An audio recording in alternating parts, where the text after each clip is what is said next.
Judges chapter 8. But the Ephraimites said to him, What have you done to us, not summoning us when you went to fight against Midian?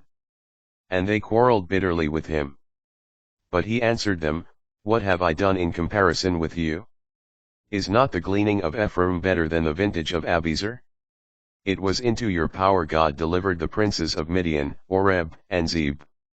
What have I been able to do in comparison with you? When he said this, their anger against him subsided. When Gideon reached the Jordan and crossed it, he and his 300 men were exhausted and famished. So he said to the people of Sukkah, Will you give my followers some loaves of bread? They are exhausted, and I am pursuing Zebah and Zalmunna, kings of Midian. But the princes of Sukkah replied, Are the hands of Zebah and Zalmunna already in your possession, that we should give food to your army?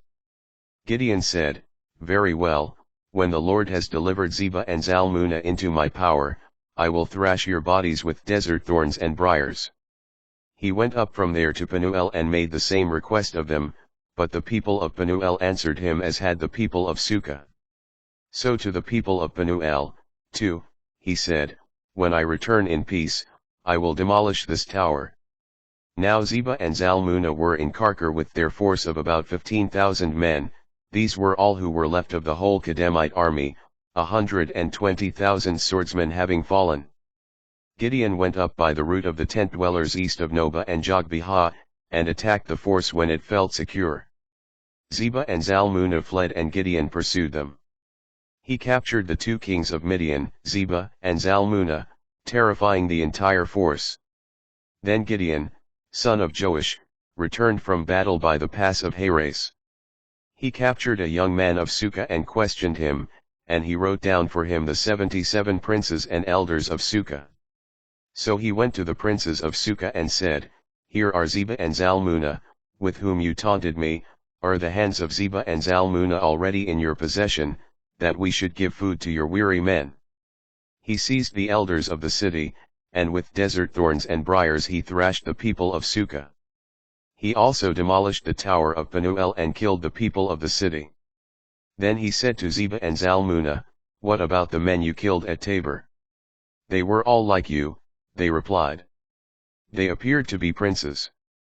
They were my brothers, my mother's sons, he said.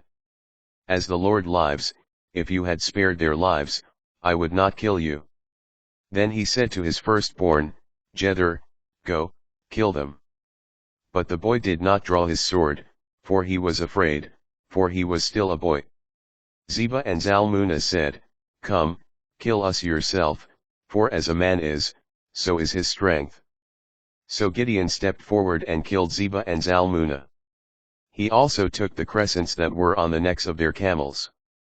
The Israelites then said to Gideon, Rule over us you, your son, and your son's son, for you saved us from the power of Midian. But Gideon answered them, I will not rule over you, nor shall my son rule over you. The Lord must rule over you.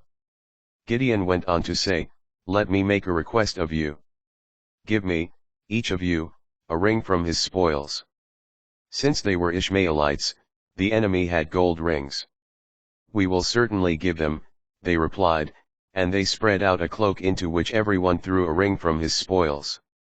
The gold rings he had requested weighed 1,700 gold shekels, apart from the crescents and pendants, the purple garments worn by the kings of Midian, and apart from the trappings that were on the necks of their camels. Gideon made an ephod out of the gold and placed it in his city, Ophrah.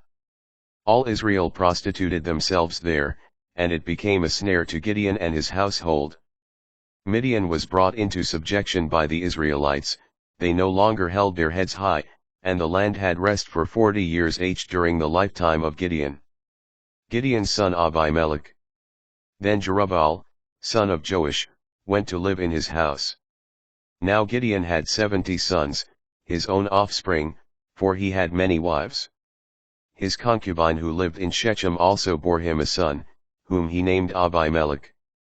At a good old age Gideon, son of Joash, died and was buried in the tomb of Joash his father in Ophrah of the Abiezrites. But after Gideon was dead, the Israelites again prostituted themselves by following the Baals, making Baal-berith their god. The Israelites did not remember the Lord, their God, who had delivered them from the power of their enemies all around them. Nor were they loyal to the house of Jerubbaal Gideon for all the good he had done for Israel.